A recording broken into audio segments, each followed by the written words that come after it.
শ্রীলঙ্কায় গিয়ে নাকি এক ভয়ঙ্কর ফাঁদে পা দিয়েছেন অপবিশ্বাস। সম্প্রতি ছড়িয়ে পড়া এক ভিডিও ঘিরে তোলপাড় ঢালিউড। সাকিব খানকে বশ করতে নাকি সেখানে এক তান্ত্রিকের কাছে গিয়েছেন তিনি।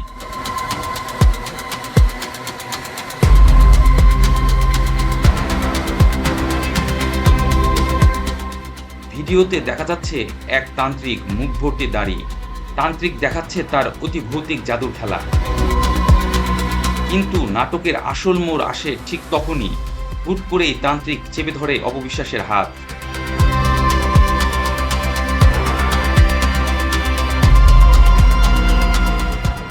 মুহূর্তে স্তব্ধ হয়ে যান অপু। বুঝতেই পারেনি কি হতে যাচ্ছে।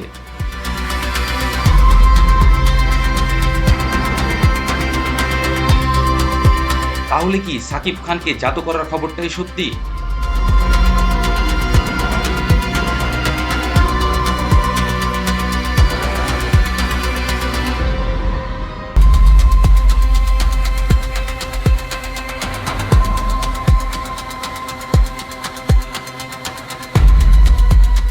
নাকি মহরতের আড়ালে ঘনিয়ে উঠেছে অন্য কোনো বড় ঝড়? আসল সত্যটা কি?